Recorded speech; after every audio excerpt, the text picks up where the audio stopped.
TV Kaushik ji sir. Radhe Radhe Radhe महाराज जी।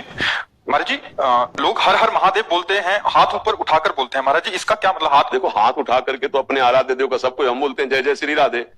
अयोध्या में जाओ जय जय सियाराम, इसका मतलब होता शरणागति। ये समझ ना, ये जब एक को गोली बंदूक में नहीं बजती है ना, तो डकैत क्या करता है? क्या करता है? हाँ, सर मार ला ले।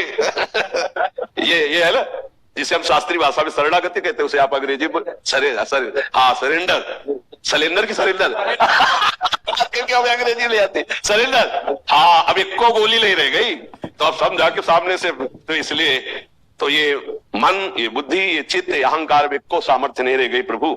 अब आपकी शरण में तो जय जय श्री राधे या जय जय सियाराम या नमः पार्वती पते हर हर हर महार, तो ये जो है ये हमारी शरणागति का प्रतीक है। और हम जिस इष्ट के आराधना में लगे होते हैं हम उनकी जय जयकार करते हैं जहां हम लगे होते हैं, तो ये शरणागति का प्रतीक है। प्रभु मैं आपकी शरण में हूं नाथ, अब मेरी कोई बस नहीं कि मैं आपकी माया पर विजय प्राप्त कर लूं। और देखो, हृदय की बात बताए, बातें चाहे जितनी बना लिया जाए, सच्चाई की तुम्हें बात बता रहे हैं। अगर डट के 24 घंटे सावधानी पूर्वक भजन नहीं है तो माया थप्पड़िया के रौंद देगी कोई भी हो, इतना बात समझ लेना।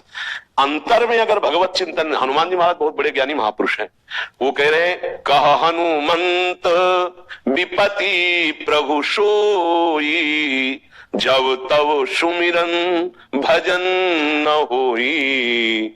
जिस क्षण आपका भजन छूटा उसी क्षण माया उसे विपत्ति में फंसा देगी, कोई ऐसा कार्य करवा देगी, जलता रहेगा हृदय भगवत स्मरण। और हम सबसे कठिन अनुभव कर पाए हैं जीवन में कि निरंतर भजन करना सबसे कठिन बात है। प्रवचन कर लेना, खूब फैला लेना, समाज जोड़ लेना, ये सब सरल है, लेकिन मन को एकाकार करके निरंतर प्रभु में लगाना ये सबसे कठिन बात है, ये सबसे कठिन बात है। इसीलिए सब रास्ते खुल जाते हैं लेकिन ये रास्ता नहीं, और ये नहीं खुला तो भगवत प्राप्ति नहीं हो पाती। क्योंकि मन का कार्य है संकल्प विकल्प करके भोगों में जाना, तो आपकी विद्वता मन को नहीं रोक पाएगी, आपकी प्रवीणता, आपका नाना प्रकार का वैभव, आपका नाना प्रकार की कलाएं मन को नहीं रोक पाएगी। मन को रोकने के लिए कृपा निधान भगवान का भजन चाहिए। अगर भजन नहीं, पक्की बात समझ लो, तो नाटक भले हो जाए सच्चाई नहीं आएगी। हाँ, नहीं आएगी। अगर भजन की आनंद वृत्ति है कि तो बहुत जोर का, कई बार हमने कहा है कि अध्यात्म कभी पैसे से नहीं मिलता और पैसे से कभी अध्यात्म नहीं खरीदा जा सकता। आज क्या हो रहा है? हाँ, क्योंकि वो संपत्ति नहीं है हमारे पास। कौन सी? नाम, भजन रूपी संपत्ति होगी फिर बात बन जाएगी। वो केवल पढ़े लिख करके तो आप देखो ना, हर डिपार्टमेंट में कितना विज्ञान विस्तृत हो गया है, कितना विस्तृत है। तो ये भी पढ़ाई है, शास्त्र पढ़ करके हम आपको प्रवचन सुना रहे हैं, बोलने की कला, शब्दों का प्रयोग, लच्छेदार भाषण, ये सब कलाएं हैं।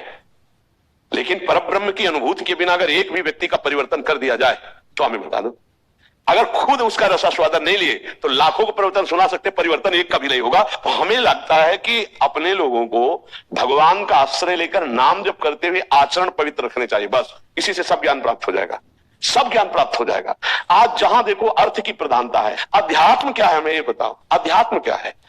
क्या हमारी बात सुन करके आप प्रभावित हो गए, इसको अध्यात्म कहते हैं? नहीं। अध्यात्म आप देखो, हमारे ब्रह्म ऋषि उपनिषद तत्वदर्शी महापुरुषों के एक बार उनके साथ संभाषण हुआ तो जीवन की धारा बदल गई, जीवन की धारा बदल गई। अगर निष्काम नहीं है प्रवचन करता तो धारा नहीं बदल सकता, क्योंकि धारा यही नहीं बदली तो वहां कैसे बदल जाएगी?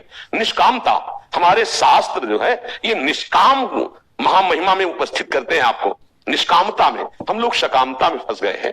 आज जो अभी हमें उपदेश मिल रहे हैं वो घुमाकर शास्त्रों का अर्थ बदलकर सकामता की तरफ ले जाया जा रहा है।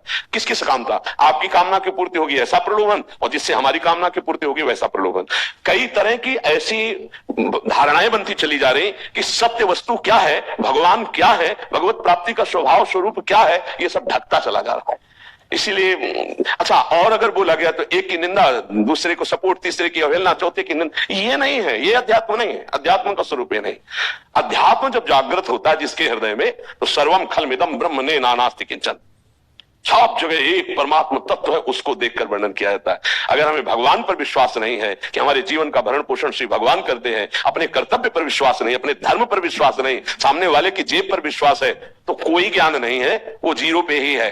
माया उसको वही जीरो पे रखे, कोई ज्ञान नहीं। बिन विवेक वैराग्य भक्ति बिन सत्य न एको मानो, भगवत विमुख कपट चतुराई सो पाखंड नहीं जानो। इसलिए ज्यादा ज्ञान प्राप्त करने की कोशिश मत करे, बस इतना समझ ले कि अगर आपको नाम मिल गया और नाम लेके चल पड़े तो आपको सब कुछ प्राप्त हो जाएगा। बस आप चलिए, धैर्य पूर्वक चलिए। एक गुरु ने शिष्य को यमुना स्नान करने जाना था, अंधेरी रात थी, एक टॉर्च दिया, टॉर्च बहुत छोटी थी, उसमें एक केवल गोला सा प्रकाश पड़ता है। बोले गुरु जी इससे कैसे यमुना जी पहुंच जाएंगे? बोले एक कदम दिखाई देता है ना? बोले हाँ, बस एक कदम बढ़ाते चले जाओगे, हर कदम में तुम्हें प्रकाश देगी। तो जैसे तुम्हें राम नाम मिला, कृष्ण नाम मिला, राधा नाम मिला, ये दिव्य प्रकाश है। आपको किसी से पूछना नहीं पड़ेगा, आप जब कीजिए आपके हृदय में प्रकाशित हो जाएगा। और देखो जब भगवान को अधीन कर लेता है नाम, सुमीर पवन सुत पावन नामू,